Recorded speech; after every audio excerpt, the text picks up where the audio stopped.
মোনাজাত করুন। মানে মোনাজাত কেন আবার? আল্লাহ হবে বাবা, তুমি তাদের বিবাহকে কবুল করে। বিয়ে হয়েছে না, তা আমি আসি। হ্যাঁ, ওই আমার আব্বার সাথে আবার রাত্রেবেলা ডিনার না করলে আব্বা আমাকে মেরে ফেলবে। চান্দু, জি? বসো। আরে কি ব্লক করছিস কেন আমাকে?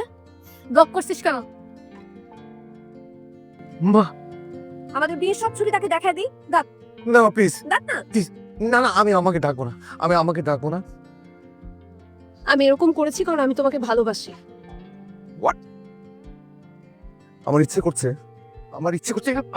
যদি আপনি আর কোনোদিন আমার চোখের সামনে আসবেন না, কোনোদিন না, সেটা আপনার নিজের মঙ্গলের জন্য।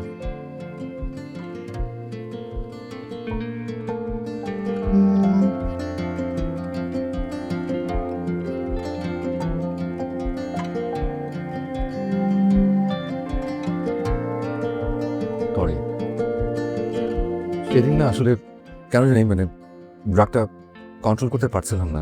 আসলে আমি আমার আব্বাকে ভীষণ ভয় পাই, মানে জানি খুব অবাক হচ্ছেন শুনে, উদ্ভট লাগছে। মানে আব্বাকে ভয় পাওয়ার অনেক কারণ আছে। আব্বাকে ভয় কারণ তাকে অনেক সম্মান করি, তাকে যতটা সম্মান করি তার তার সিদ্ধান্তকে। আব্বাকে ভয়ের চোটে মানে কোনো কিছু ঠিকঠাক মতো বলতে পারতাম না, তাই আব্বার অপছন্দের কোনো কিছুই কোনোদিন করতে পারিনি, মানে সেজন্য কোনো কারোর সাথে রিলেশনে জড়াতে পারিনি।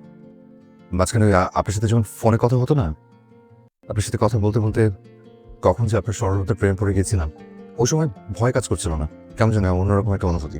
কিন্তু ঠিক তখন হঠাৎ করে আমার ছোট বোনটা বাড়ি থেকে না পালিয়ে গিয়ে তার পছন্দের একটা ছেলেকে বিয়ে করে ফেলে। আমার আব্বা এত কষ্ট পেয়েছিলেন, এত ভেঙে পড়েছিলেন, সে তার নিজের সন্তান তাকে না জানিয়ে জীবনের এত বড় একটা সিদ্ধান্ত নিয়ে নিল। আমার বাবা কিন্তু পুলিশ অফিসার, কিন্তু খুবই কঠিন, খুব স্ট্রং পার্সোনালিটি, কঠোর একজন মানুষ। আমি না সরি বলার জন্য আপনাকে অনেকবার ফোন দিয়েছি, কিন্তু আপনার সুইচড অফ।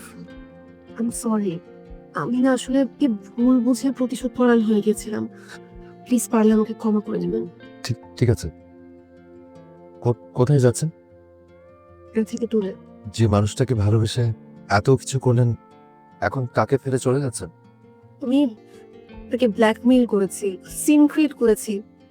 আরে কি করব আমি? কি? শুনুন, আপনার কাছে কি আসল পিস্তল আছে? মানে সত্যিকারেরটা? মানে? এবার না নকল না, আসল পিস্তল দেখে আমাকে উঠিয়ে নিয়ে যেতে পারবেন? কি বলছেন আপনি এগুলা? ভালোবাসি আপনাকে।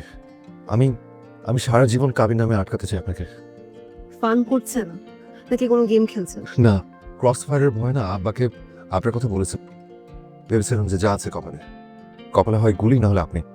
আমার কপাল ভালো যে আবার রাজি হয়েছেন, কপালে আপনি পড়েছেন। চলেন তো, থানায় যাবো। থানায় কেন? কেন, আপনাকে বললাম না আমার বাবা পুলিশ অফিসার, উনি এখন থানায় আছেন। চলেন তাহলে আমি গিয়ে একটু হবু শ্বশুরকে সালাম করে আসি। এখনই যাবো না পরে যাবো? মানে সত্যি সত্যি যাবো? কেন, আপনি না মাত্র বললেন যাবেন? বলেছি, আসলে তখন অনেক জোশের চোটে অনেক কিছু বলে ফেলেছি, এখন ভয় লাগছে। ভিতু একটা। আসুন।